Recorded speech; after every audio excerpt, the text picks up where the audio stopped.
All right, today I'm gonna see if I can modify a cheap cooler to perform as well as an expensive cooler. I got these two identical coolers from Walmart for 25 bucks. I'm gonna modify one of these bad boys and then keep one original and then test them against this Yeti cooler and see which one performs the best. So these cheap coolers have completely hollow lids. And I've seen multiple people say that if you fill them with spray foam, they perform like the expensive coolers you can find. I don't know if I necessarily believe that, but it would be pretty sick if it works, so we're gonna find out. Pretty much step one is to drill some holes in the lid so that I can get the foam in there. If you're wondering, it's called Great Stuff Foam.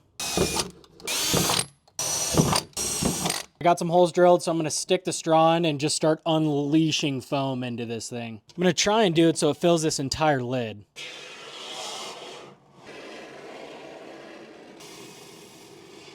All right, dude, I used the entire can of spray foam. So without a doubt, there's a ton of foam in this lid now. I'm gonna let the foam sit overnight and do its thing and kind of expand into every little crack and crevice of the lid. If you think about it, I am asking this $5 can of foam to quite literally fill the gap between $300 and $75. I honestly hope this works. Totally forgot I was doing this video, so it's been 2 days since I sprayed the foam. I think that's plenty long enough to say that this has filled every little nook and cranny on the lid. It feels a lot heavier and you can even hear that it's not as echoey in there. So I'm gonna clean off this foam because it looks disgusting. And then we can get to testing these things, dude. Oh, this is satisfying.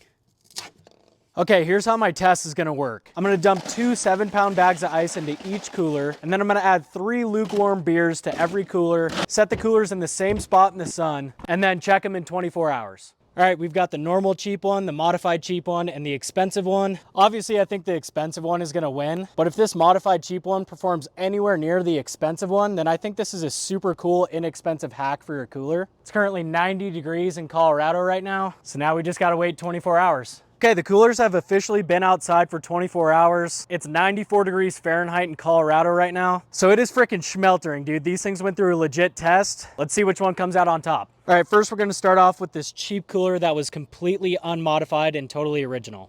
Oh my God, dude. There's legit like no ice left. I thought it would do a little bit better than that. But the mountains are blue, so I think that counts for something. All right, that cooler did horrible. Let's see how our modified cooler did. Oh my God, dude.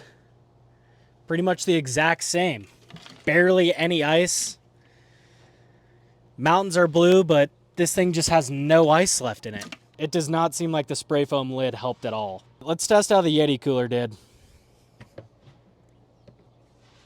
Oh, we actually have ice in here, man. Oh, there's a lot of ice in here left. This cooler did way better than these two. I mean, that's just not even close, dude. I got a tape measure for the ice melt. This original unmodified cooler has about 2 inches of water / ice melt in it.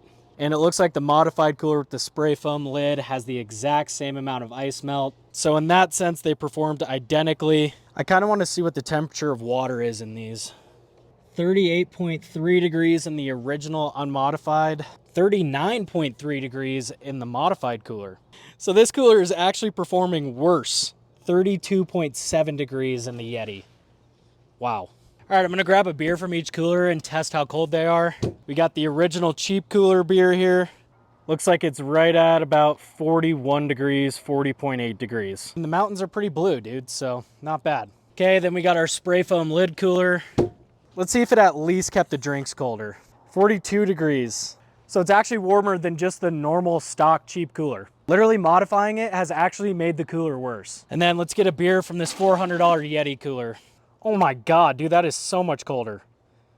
34.7, 35 degrees-ish. You can even tell by the blue mountains on the can how much colder this one is. People said that adding spray foam to the lids of these cheap coolers made them perform just like the expensive ones. But from what we've seen, it performs nowhere near how the expensive cooler did. And honestly, it performs worse than if you just left it how it was. You spend an extra $5 in the time to actually fill the lid with foam, and you make the cooler worse, dude. I think we can safely say that this myth is busted. I honestly think I should challenge myself to modify one of these cheap coolers and try everything I possibly can to get it to perform like this Yeti one does. I don't know, if you guys want to see me try and do that, let me know in the comments. Don't waste your time on this cooler hack because it clearly doesn't work.